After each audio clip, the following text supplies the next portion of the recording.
Being 5:15, we'll call the Tuesday, March 26, 2024 Economic Development Committee meeting to order. Let's stand for the Pledge of Allegiance. Pledge allegiance to the flag of the United States of America and to the republic for which it stands, one nation, under God, indivisible, with liberty and justice for all. Roll call has been taken. I need a motion to adopt the agenda. Motion to adopt the agenda. Second. Motion by Bill, second by April. Is there any discussion? All in favor? Aye. Opposed? Carried. We need to approve the February 27th, 2024 minutes. So moved. Second. A motion by Hans, second by April to approve the minutes. Any discussion? All in favor? Aye. Opposed? Carried. So any public comment? Go right into discussion of the City of Waupaca Grant Writer Partnership. Yep, I can kick off the conversation there. At last week's meeting, April brought up the idea of asking Greg Goldman from the City of Waupaca, who is their grant writer. The city, chamber, and the school district have a joint partnership where they employ a joint grant writer to help provide grants, opportunities, and write grants for the entire city. So we thought it'd be a great opportunity to invite Greg to our meeting and tell us a little bit about the program and talk about your success stories. So Greg, I'll kick it off to you. Great. All right. Well, thanks for having me. So I have been in this position for about a little over 3.5 years. It started as an idea from a local philanthropist, Tim and Joy Neville, who participate on the Waupaca Area Community Foundation board.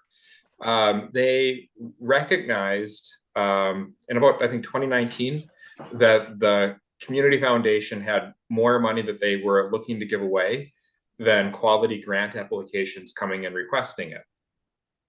And so they were curious about whether that was true of other foundations in the area and in the region, and basically had a hypothesis that if the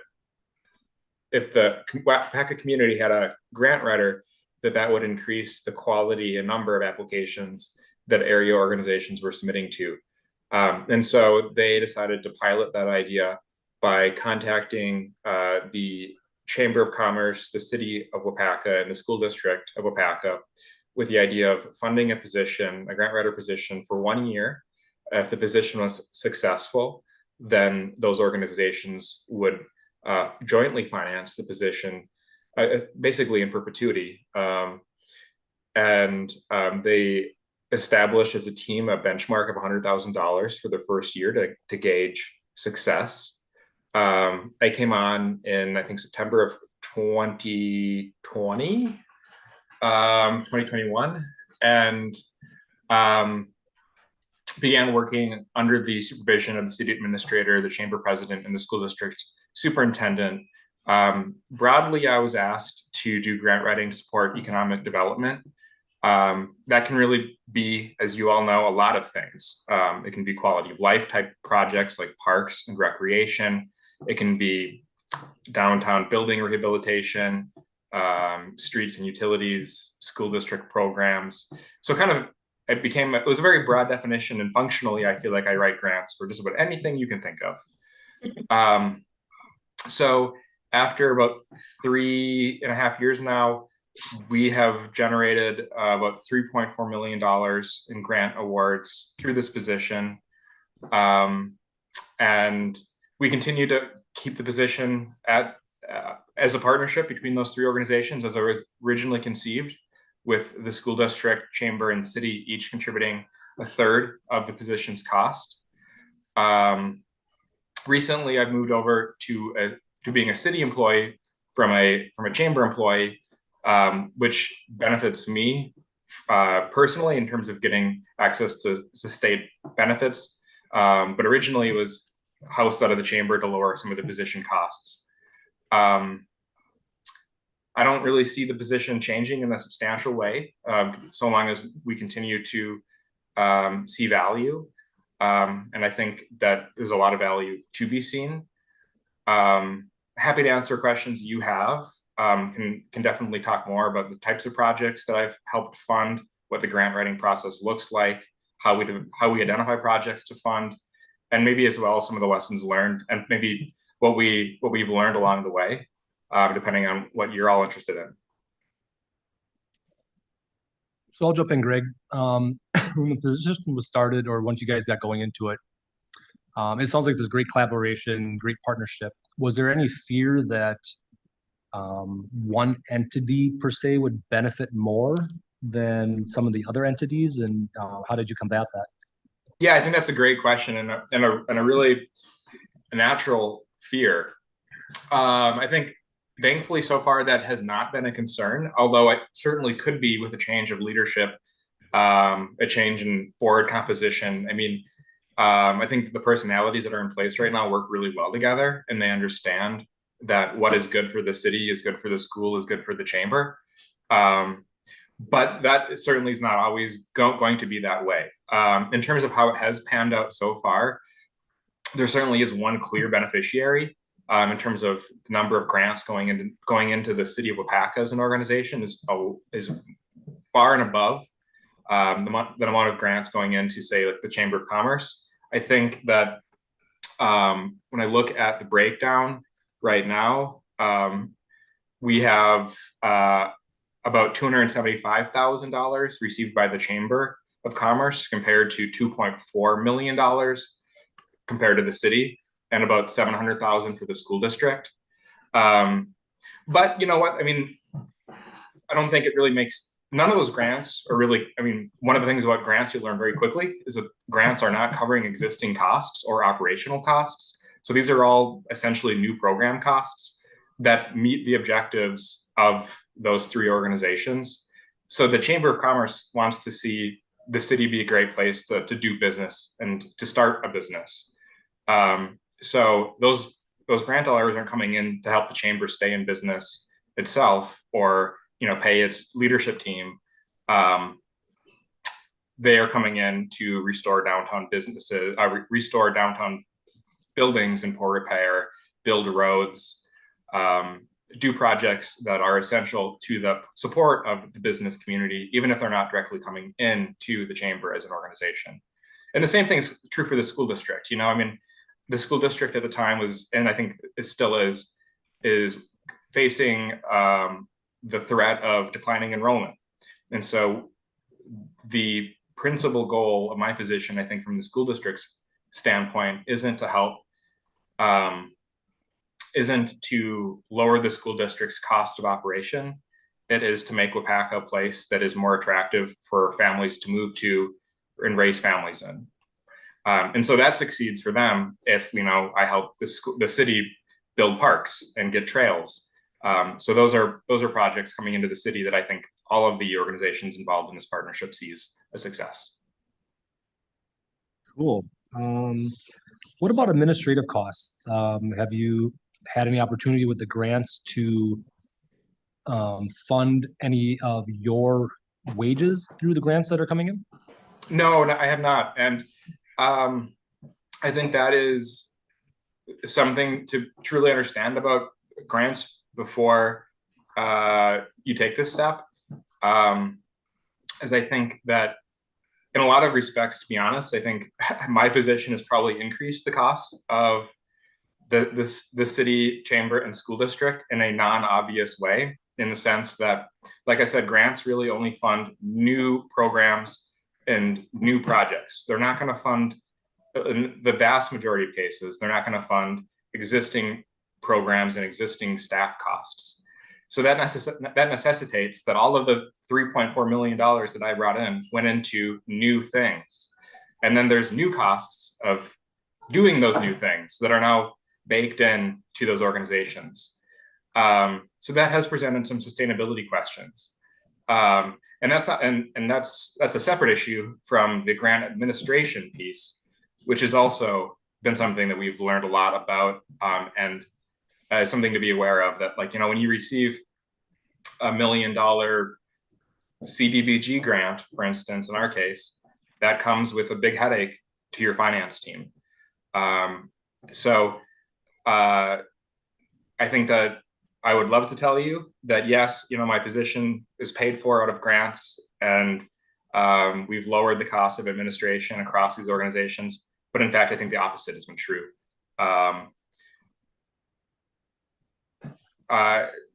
And grant writing costs almost categorically are excluded and ineligible from pretty much every grant opportunity I've ever seen. Okay.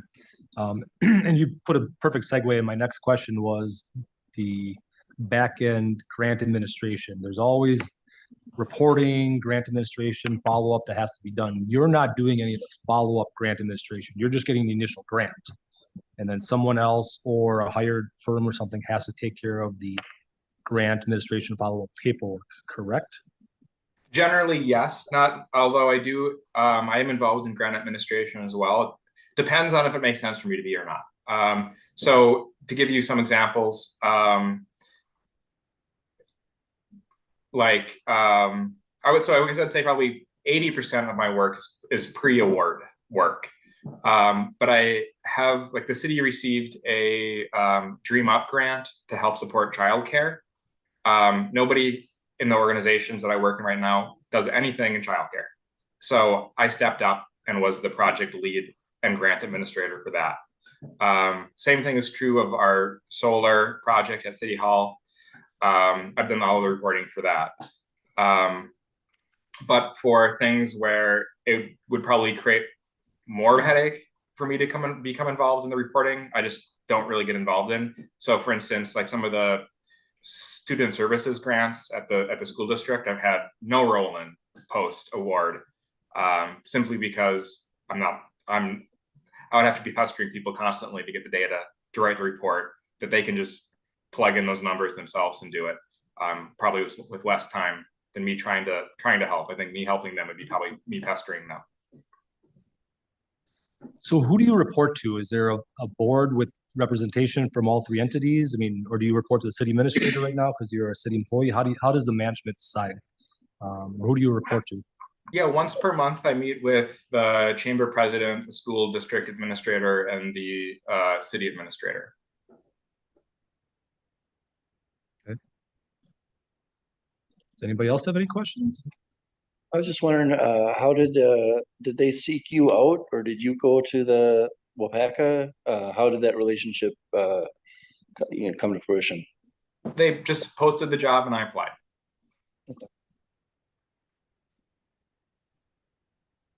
And your job now is a full-time job with Waupaca? More or less. I do 32 hours a week. That's something that I chose, and we can kind of get into that too a little bit, in the sense that when this job was first posted, they had a 3% incentive structure for any dollar brought in over 100,000. That is something that after I joined the Grant Professional Association, in the Code of Ethics, they do not allow incentive-based pay. Also, it's become, as you can imagine, at $3.4 million with no grant administration costs payable, not really feasible for those organizations to do that. And so we negotiated down to 32-hour work week with no loss of pay, but no commission structure. I'm aware of some other communities that are looking at this or have implemented this. Do you know? I believe there's a community in Green Bay, and I think there's some other ones. Do you know of any other ones that are doing this right now? Yeah, there are 2 others that I know of that have done it based on conversations we've had with their teams. So Howard Suamico has a grant writer, and then Elkhorn Lake also has one. Both of those are modeled very similarly after my position. Both have been now in operation, I would say, for probably about 2 years. Okay. I guess one thing that I might also offer, if you're thinking about doing this, I don't know that you necessarily need to take the full step of hiring a position right off the gate. I would say that there are some freelancers that do this. You could always have somebody like that come in and see what the opportunities are in your organizations. that might be a way to kind of tip your toes into the water without having to, hire somebody and train somebody right away. Will there be a competition for the funds available if there's as more cities become doing this? Is it a fixed amount, or is it fixed amount per community, or how does that look? Yeah, absolutely. We'll become more competitive. And I won't lie to you. I mean, that was something that was a concern of mine when I heard that you were interested in doing this. And then I'm happy to support this, and I think this is a great model. I'd like to see this model take off. But certainly, as more communities in Wisconsin start hiring grant writers, my job gets harder, their jobs get harder. And this is especially true in places that are in the same region, as a lot of grant funds are distributed. Like there's certain pots of money that a lot of state organizations in particular set aside for different regions of the state. And so applications from municipalities within those regions compete against each other for a limited amount of money. So that's something that, for instance, that Howard Swamico position, his name is Ben Rogers. He's a great guy. We've collaborated. We've definitely, talked about our jobs a lot, but when he writes a land and water conservation grant to the DNR, and I do the same thing, we're butting heads when it comes to the rankings on those applications. Thank you.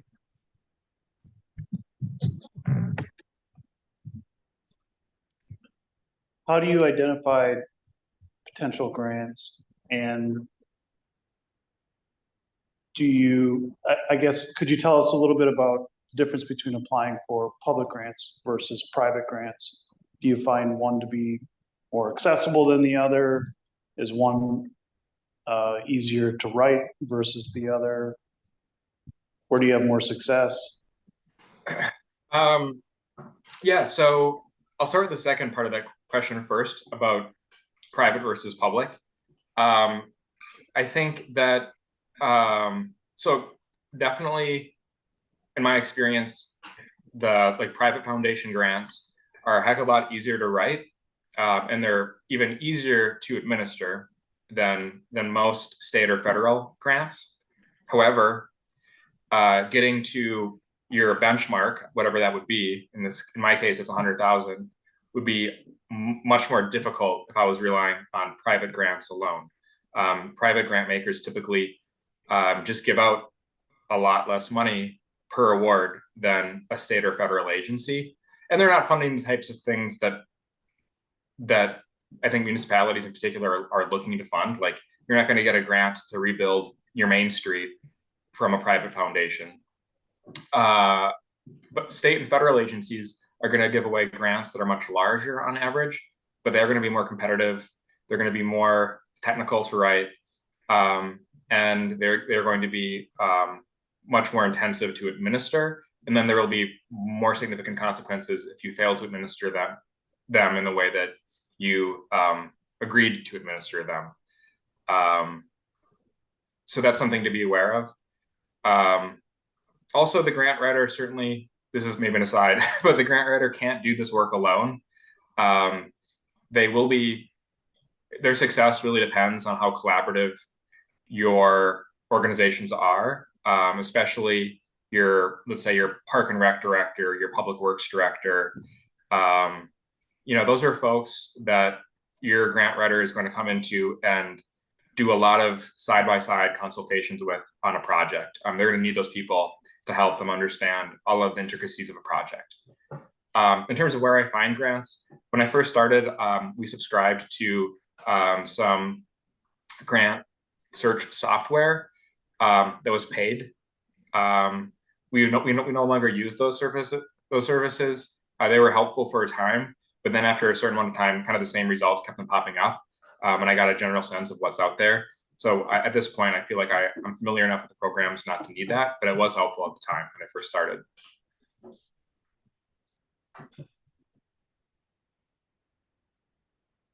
Is there any concern of different, in your mind, is there any concern of different economic or political, scenarios where maybe people looking at budgets or or deficits or anything like that, or is this fairly isolated?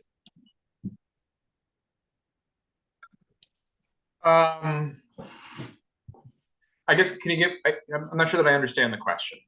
Is there any risk, or do you have any concern if there's, you know, if we all of a sudden as states or nations have different aggression towards knocking down some debt? Is there any, do you have any concern of that, or is this something that's typically not affected? You know, That's a government shutdowns and things like that. That's a really We've heard good question. We've heard some stuff about cap services at one of the other meetings, and different entities sometimes are affected differently. That's an interesting question. So I think that in some respects, I've experienced the opposite of that, in the sense that I've experienced all of the windfall of starting a position at the heart, like at the height of the American Rescue Plan and the Bipartisan Infrastructure Plan. I mean, this is a time, at least certainly the first 3 years of my position was a time where just grants were being made like crazy. I mean, there was a ton of grant money out there. And that, I didn't know it at the time, but like that was not the reality of our political situation. That wasn't going to be the reality of our political situation for like forever, you know? So I came in and started this job at a really opportune time. You know, fast forward, those ARPA dollars aren't really floating around so much anymore. And the Bipartisan Infrastructure Plan dollars, even those are starting to sort of wind down a little bit. Although there still are plenty of programs that are going to be funded for that for the next like 10 years or so. So we've seen that grant programs, like the faucet on those, can really open pretty abruptly based on what is going on in Washington. I'm sure the opposite can also happen just as swiftly. So yeah, I mean, I think that the politics at the state and federal level certainly dictate the availability of grants. That said, there are certain programs that I don't think would ever go away that have been in place for a really long time. So like the DNR and the Wisconsin Department of Transportation, among others, have really long-standing grant programs that, you know, have regular cycles with regular amounts of money that are funded through them, that I can count on. Greg, I have a question. Can you share a little bit about the expectation between the three entities? Is it more them coming to you saying, we have this new project, we want you to look and see if there's grants, or are you actively looking for opportunities and sharing them with them? I would say it is a mix. Definitely there are times when I am just, you know, where we're out of the blue, I'll get a call or an email saying, hey, this is a project that we want you to kind of like drop everything and get this application submitted in like 2 weeks, that I wasn't expecting. So then I need to work, you know, adjust my workflow around that. I would say more often though, what happens is, over the course of months and years, I have developed a sense of what the organizational priorities are for the school, chamber, and city.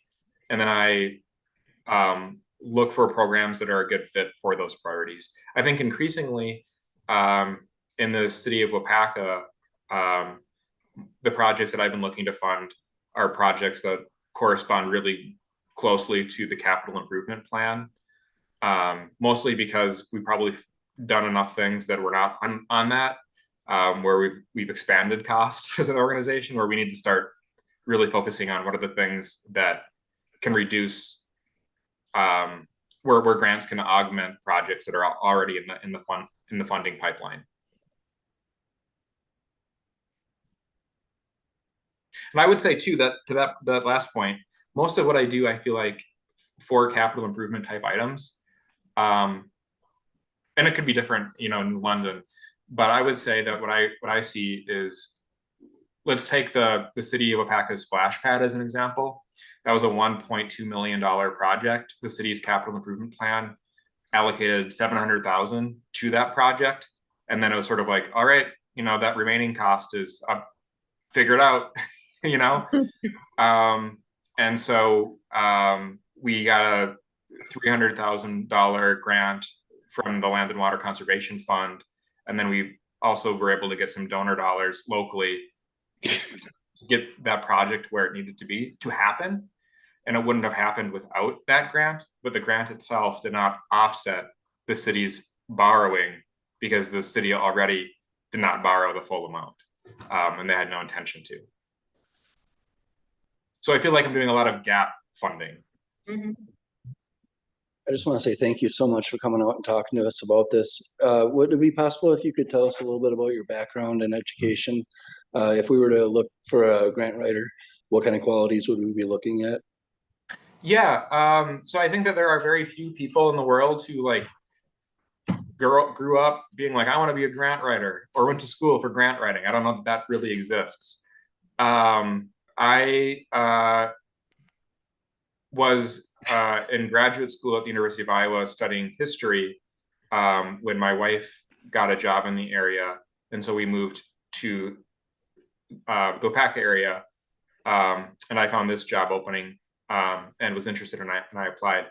I think that, so at the time I didn't have a lot of experience writing grants. I think that what matters is an ability to write effectively and research effectively. I think those are skills that are common in a lot of professions. So I think that folks who have a writing background would be successful. I know that the person I think in Howard Suamico and the person in Elkhorn Lake both have backgrounds as journalists. I think that makes sense to me. I would say that my recommendation, we did not do this when I was hired. I would certainly do this if I was ever looking to hire somebody, would be to have that person submit a writing sample to see if they're an effective communicator.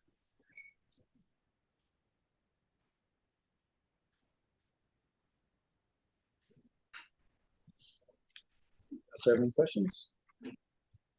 When you are identifying grants, or when you're identifying needs, is it the city or the school district or the chamber coming to you and saying, we have this need? I think you started to talk about this, or are you going and sitting in on meetings that they are having? Like, are you going to the economic development meeting and listening in and keying in on potential needs, or are they coming to you?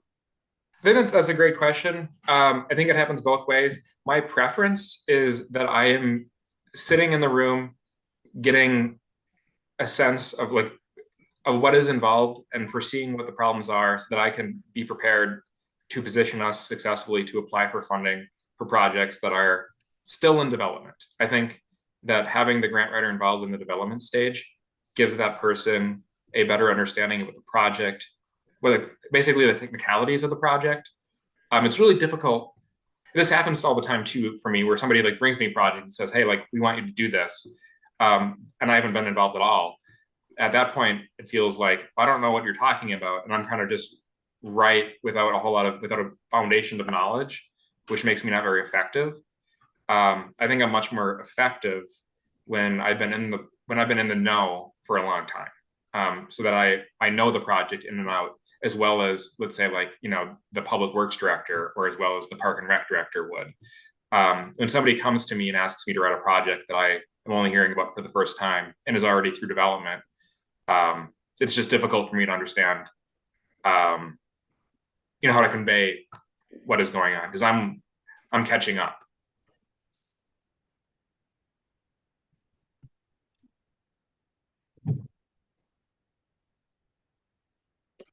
Okay, seeing there's no more questions, I guess I just want to say again, thank you so much for coming out and talking to us. It's been very educational, and I really appreciate it.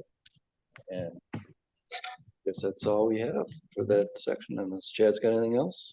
Nope, Greg, if we have any additional follow-up questions, we'll definitely reach out. I know you sent me a couple of documents that I did share with the group. I sent that email out this afternoon with a couple of those documents that you sent me. But again, I'll just reiterate Chairman Roberts' thank you, and appreciate you taking the time out to talk with us. Absolutely, my pleasure. Thank you, Greg. Thanks much. All right, have a great night. It's something we'll definitely keep talking about and maybe pursue for sure. April Kapitsky from the chamber, and then Scott Black from the school and I have been talking about it a little bit, just to start the conversation. But this was a great stepping stone to kind of get more information. So it was good to bring them in. Absolutely. Moving along with the agenda, we're going to have Christine give us a New London Museum annual report and update.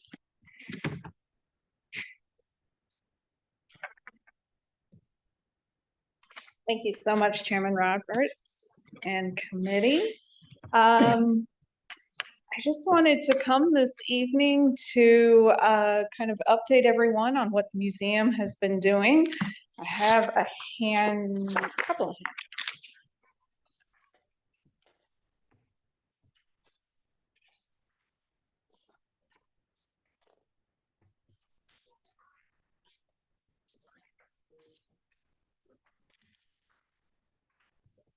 So every year for the past many years, I have developed this infographic that is just basically a snapshot of the year in review for the museum.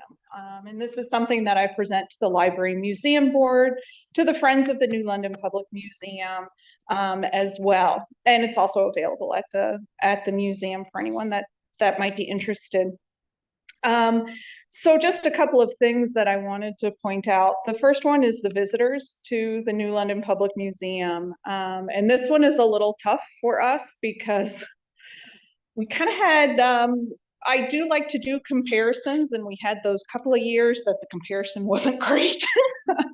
But in 2019, we were actually on track to have one of the best years that we've had in terms of attendance at the museum.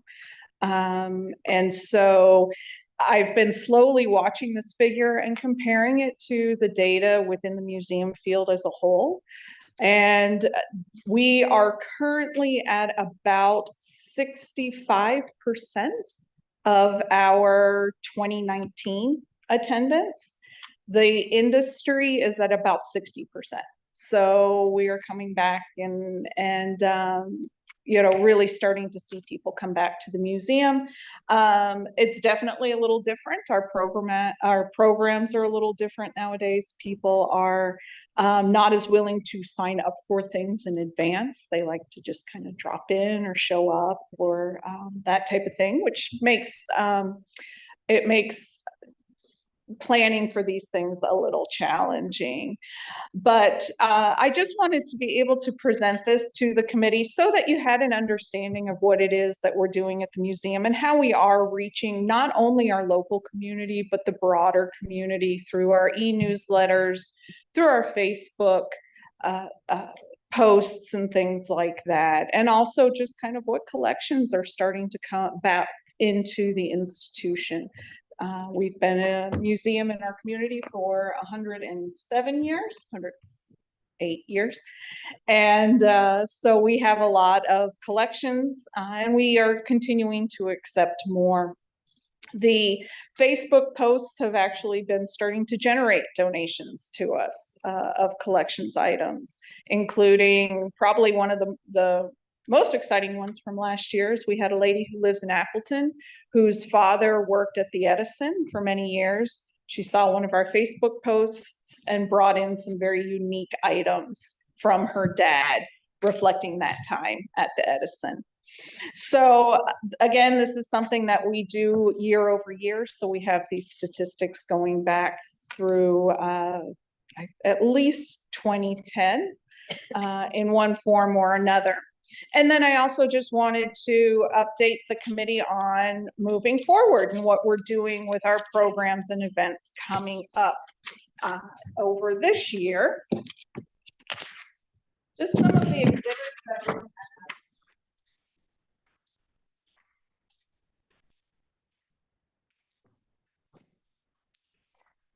Currently, we have an art pottery exhibit, which is actually in place. It's a gentleman from Wapaka, has this amazing art pottery collection from the late 19th, early 20th century that he has allowed us to put a small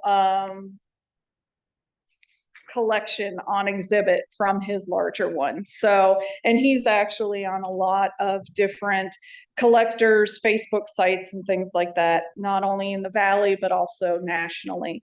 So he has been helping to get the word out about New London to people that are interested in that specific art form. So that's up through May 31st. And then we also have our Messy Science Summer coming up. We have a Curiosity Corner coming up. That's underwritten by the Friends of the New London Public Museum. It's Build Your Brain Power. So, you know, if you feel like coming and building your brain power, I encourage you to come and play. We're also going to do on July 14th a collaboration with the Irish, our local baseball team. We're going to be doing Museum Day at the stadium. So we're really excited about that collaboration. We're going to be talking to people a little bit about historic Hatton Stadium, the National Register nomination, and things like that. And then in October, we're doing a historic downtown walking tour. And that's to support our downtown businesses, to get people to come back to them after the construction will hopefully be over 3 days later. We're all hoping. So, so that's a little bit about what's going on at the museum. And I just thought it would be a good thing to just let everyone know kind of what we're doing and how we're trying to help support our community and be involved with economic development as well as tourism in our community, and how we look forward to partnering with this committee and other committees within the city structure and within our broader community as we move forward. So that was it. Thank you. Thank you so much for coming and sharing that with us. Does anyone have any questions? You know where to find me if you do. Thank you so much. Thank you. Next on the agenda, we'll consider inserting the 2023 annual revitalization report in the next utility bill. April, you want to take this one or you want me to? We'll tag team. Well, as April is handing out the cards, you will see a copy of it on the screen as well. If you recall last year, the Chamber's Downtown Revitalization Subcommittee put together a document highlighting some of the successes that we've seen in economic development focus in the city. This is a updated version of that for the for the last year.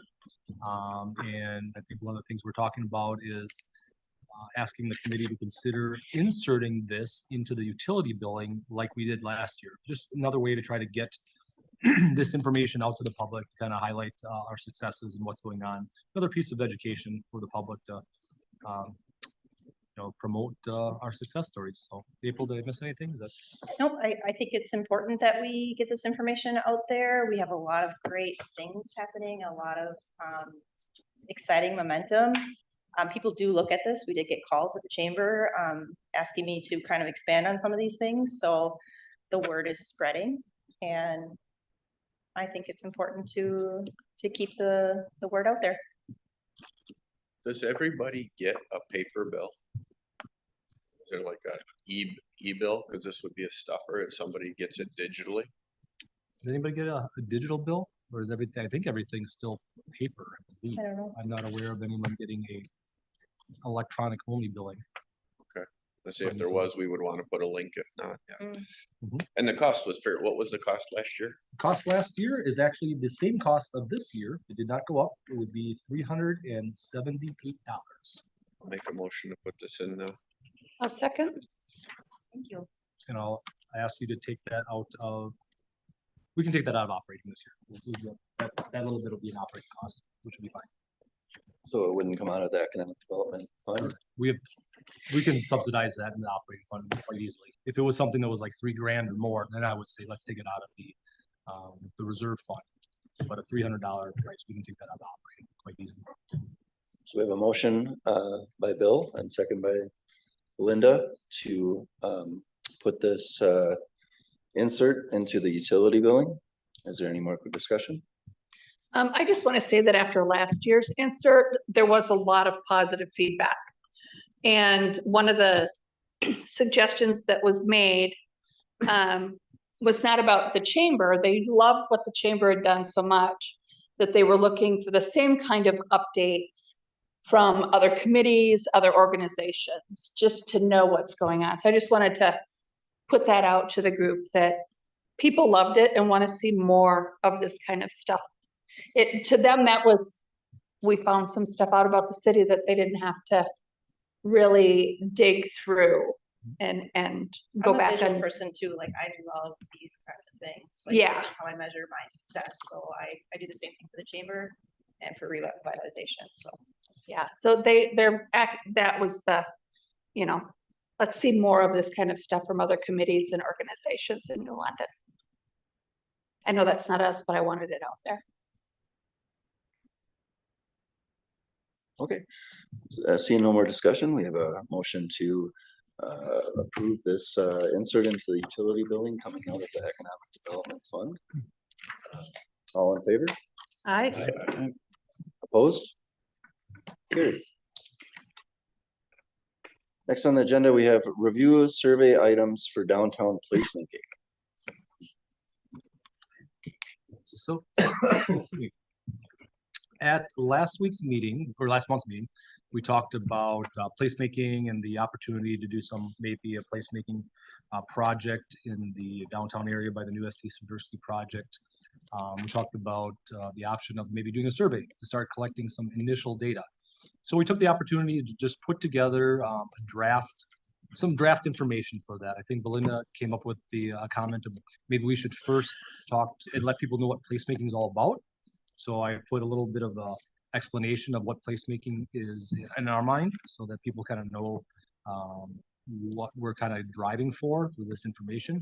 But then I just put down a bunch of questions, and I am definitely not suggesting that we do all these questions. I think to hit some of the highlights and make it short and sweet, because if we make it too long, people are going to fall off. They're not going to go through, a bunch of different questions. So the intent of this was just to kind of get the juices flowing and what you would like to see, what type of information you would like to get out of the public, what they would like to see for a placemaking opportunity.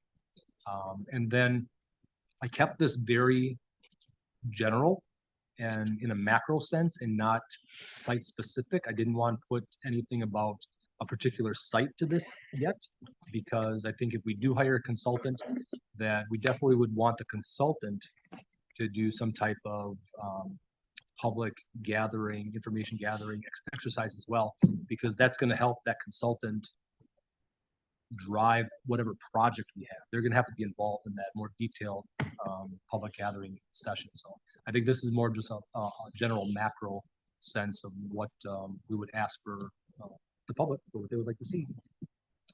So any thoughts about which questions you like, maybe some questions you don't like? Again, I definitely would say we want to narrow this down a bunch, maybe 5 questions, just to make it palatable for people to quickly go through and not get bored and fall off.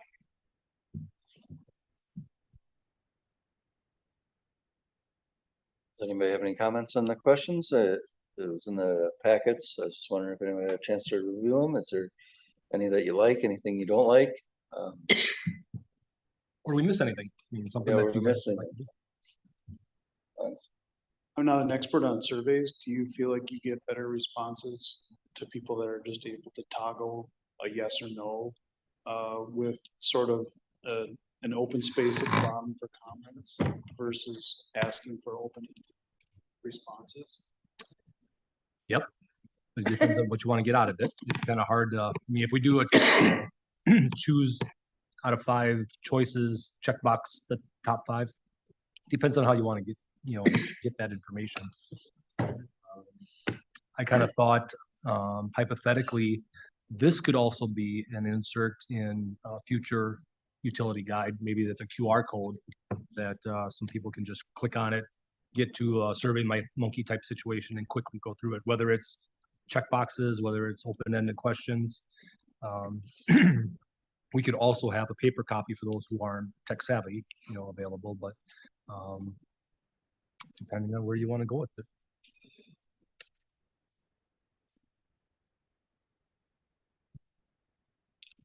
So basically, we're gonna generate a survey and maybe post it on Facebook and put it in utility bills, have a QR code like you're saying, and have everyone directed to it so that we can get some public input. Does the committee feel like they want to gather this information? I guess, first of all, to go through this exercise, is this kind of worth it? I think one of the comments last time were, we want to make sure the public has the opportunity. We don't want to just do something and then people come back and say, well, you never gave us the opportunity to comment. So I think that's part of this process, to say, hey, we are asking for public input and allowing us, giving the opportunity to help drive some of these projects. I really like the idea of having it as an insert with a QR code. So then, with a blurb on it, what placemaking is, what would you like to see? Go to this QR code and fill out the survey. But that would also give people who don't have a clue about what placemaking is, the opportunity to get on their computer and start Googling what, placemaking is, get a better understanding. It popping up on Facebook, I don't know about you guys, but I lose stuff on Facebook. Somebody posts something, and if I don't pay attention to who posted it and I'm trying to read something, it's gone and I can't find it again. So granted, it would be on our Facebook page, but at the same time, I think having that QR code with somebody having the ability to sit down and do a little research, before answering would be quite beneficial to understanding. When I read these questions, I'm like, I know where my mind is going in the placemaking aspects, but I think if you didn't have an idea of what placemaking was, these questions would be, I don't even know what you're asking me. I like number 7. 7 kind of sums up, in my opinion, multiple of the others, because my initial question was, if you were to go to another community, or what do you go to another community, for outdoor activities? We heard about the splash pad earlier, and I think it's similar to those in Toma, when you drive down there, a big splash area. 7, it's a long question, but it's just blunt. And maybe the survey is one question, try to get as much information out of it as you can too. Yeah, these are all really good questions, but me personally, if I was on Facebook on my phone, I would not want to sit there and answer 8 long questions. I would want it to be more of like a, press and answers, or just like a one question type of thing.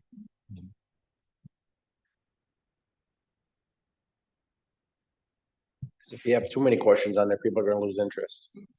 They're gonna brush through it and just. I feel like if you could say, replace questions 1 through 6 with toggle either yes or no or multiple choice answers, you could probably get folks to respond to those pretty easily. And then you'd probably get a fair number of responses to number 7, and then maybe not a lot to number 8, but at least it's there. The 1 through opportunity 6 is will there. get them thinking, right? Active to answer 7. Yeah, and I mean, of course, I don't know what those questions look like, but is there a concern, or should we be balancing like things that we believe are feasible with and not like setting expectations too high, right? Versus, hey, this is your opportunity, tell us about your dream. I suppose we want them both. But I don't want to disappoint people either. If they say they want a gigantic amphitheater, Right. and we give them a space between John's and Longhead.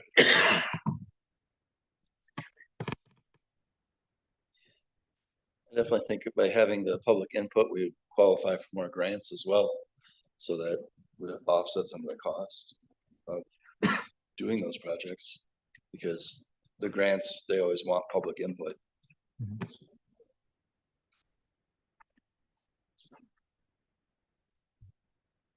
you think we should continue with this and possibly in the future put something in the utility bills, or have a survey? So we'll work on this some more. Some more yes or no questions, and then follow up with number 7 at the end. Bring that back. next month. Seems like all the above, right? Put it in utility bill, put it on Facebook, put it wherever. I Anywhere mean, you can get. I don't get any, maybe I do, I don't know, I'm in Muckwa, I'm not sure if I get anything in the utility bill, I guess, but I mean, I'd like to comment. I'm pretty close to New London. I mean, anybody who gets a utility bill, so I don't know if you get a utility bill for your downtown business. Well, yeah, but I guess my point is, there are neighboring community, neighboring people that may also like to see something in New London. Maybe they're not financially contributing to it through their tax dollars, but they'll be coming here and spending their money. So to your point, social media, Facebook as well, you know, shotgun approach, throw it on as best we can. Yep. Anybody else have any comments? Moving along to business updates. April?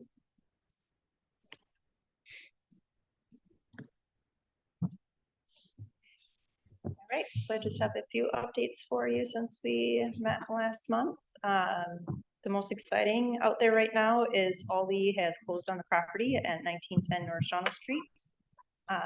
And if all goes as planned, they hope to open their doors fall of 2024. Community's excited about that. I spoke with the new owners of the business that's going to be taking over the former Buc-ee's. They're going to call it Palace Breakfast. She did not have an opening date for me. She was super nice, super excited to get involved in the community. She was a traveling nurse for Theta Care.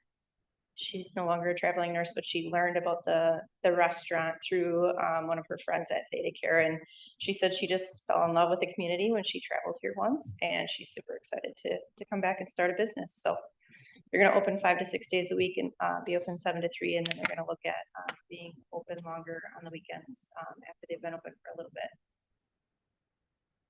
We have a business relocating. The Bridge Thrift Store is looking to move from downtown to 19 West North Water Street to the new development in 1186 North Shawano Street. And the reason being is they'd like to accept larger donations, transitional furniture, beds and couches to help their clientele, and also bring in more of a profit for Mission of Hope. They hope to transition into their new location May 1st. The city sold the commercial lot 401 South Pearl Street to Jeff Burgum from Cornerstone Insurance. And I touched base with Jeff because he's on the revitalization committee. And I also give this same update to the revitalization subcommittee. And he shared that he does plan to develop on that lot in the future, but no prospective plans at this time. And he will continue to allow the public to park in there as needed. These are the same listings that I had last month, except 1817 North Shawano Street, which is the former Touch and Tan, was just listed by Sandy. All of these have no offers except 315 Burton Road that is under contract. These are the next business visits, tours, or support, or where my time or Chad's time is going to be spent in Q2. We'll be touching base with these businesses. And then I'd like to invite the committee to our next ribbon cutting, which is April 11th at noon for Drop and Go, a new business that I reported on last month in that new development at 1186 Shawano Street. You can literally drop off your laundry and they will text you when it is all clean and folded and ready for pickup. Any questions? I have a question for you. So is that restaurant that was Buc-ee's, that's gonna be just a plain restaurant?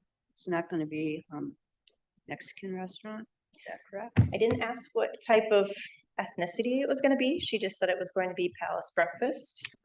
Maybe Tim, I know Tim helped out with the menus. You saw what was on the menus. Maybe you can expand on that. I'm sure they'll announce that one at this time. Sure. Any other questions? All right, we have a city administrator report. Chad? I'll just piggyback on one point that April talked about. She talked about some of the Q2 meet and greets or business visits that we have going on. Hans at the last meeting mentioned, can anybody else go to these meet and greets and try to, get more information? After that meeting that Hans made that comment, I think we were at NL New London Fabrication, and just came out of that meeting so energized about what's going on and things. We're like, we do need to get this information out to more people. So we were thinking that maybe, hopefully on a monthly basis, if we have an agenda that accommodate that, to bring some of those businesses that were meeting and greets to this meeting to kind of highlight their success stories and what's going on, and kind of continue to promote all the good stuff that's going on. Like I said, April and I go to these meetings and we're like, wow, we didn't know that. This is great. Let's bring them here and kind of, showcase what's going on. So we'll try to work on that in the future coming down the pipe. Just a few things, reminder that downtown facade grant application is open. The initial applications are due March 29th at 11 o'clock a.m. Let's see. And if you haven't noticed, the new Highway 45 billboard wraps are up. April Sun is a new model that's, He points at every time we drive by. He's like, that's my billboard. It does. The last thing, let's see if I can grab it real quick. Today we had our first pre-reconstruction meeting. I'm gonna kind of go through my notes right here real quick. For the downtown project. So we met with the DOT and our contractors for the project. A couple of highlights that came out from this meeting that we learned. Because of the favorable weather conditions and the low water table that they have going on, the contractor wants to get a jump start in the program, which means they want to start construction April 8th, which we were kind of like, wow, okay, that's like 2 weeks from now. It's go time. So I put it on Facebook today. I think April is sharing it on other shared it on aspects. tourism, and I put it in the local loop, so it's out on the chamber social media as well. Yep, and then we got on the city's website, so we're actively trying to get that word out. April 8th, they are planning on starting construction just because of the favorable conditions.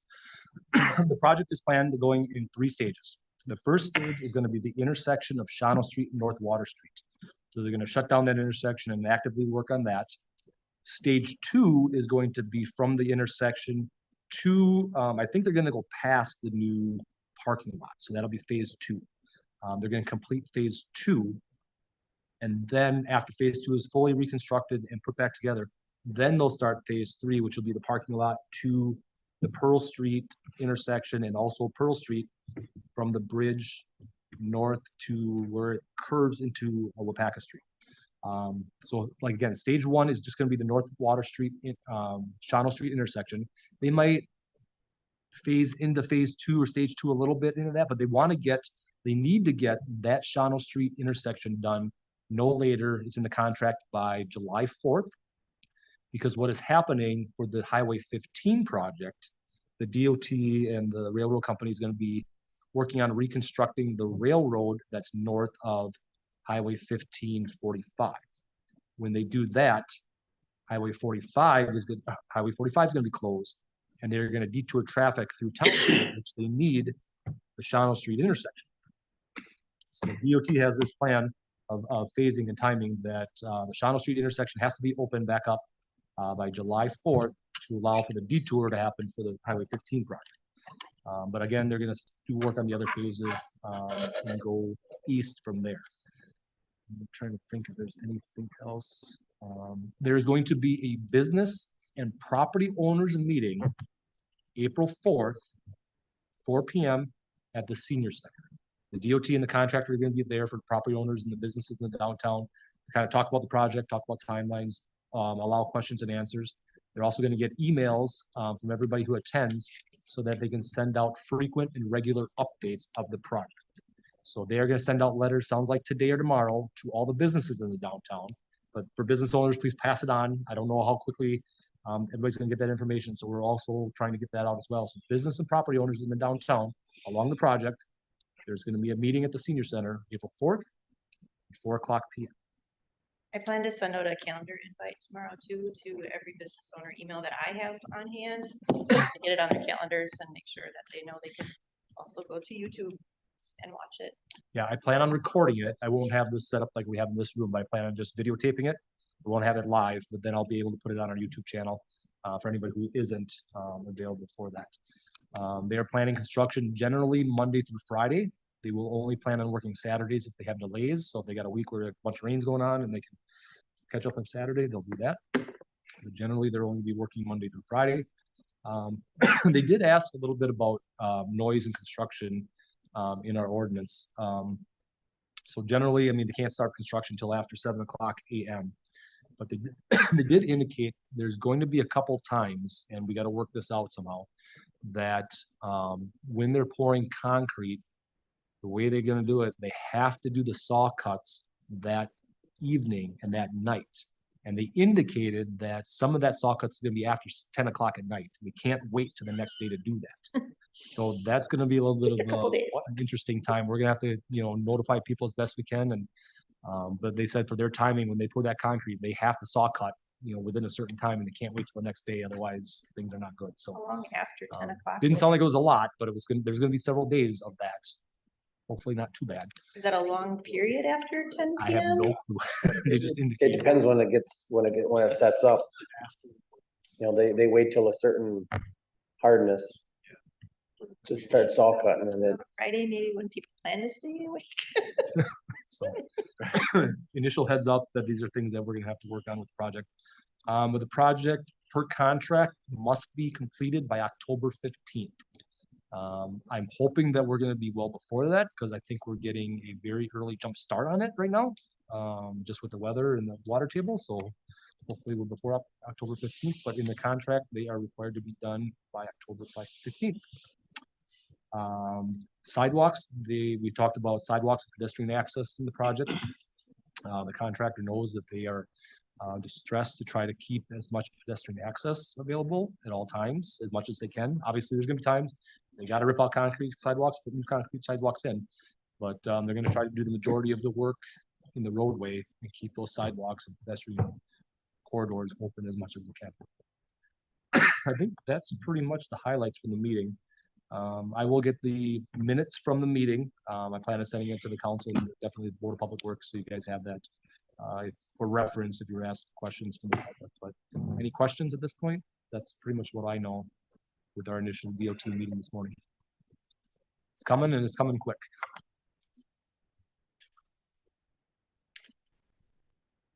Well, that's awesome. Let's get her done. All right, any questions for Chad? Moving along, we got a review of potential items for future meetings. I know he touched on the business highlights. We still want to bring back the schedule for advertising on the city billboard. Consider and discuss future advertising opportunities with digital billboards. I know we've talked about that. Especially once the downtown is finished, maybe in, Greenville or Oshkosh, something like that, to come check out New London. So that's something we'll bring back to the agenda. Transportation updates, catch a ride, childcare, housing. Is there anything else that anybody would like to add to the agenda for upcoming?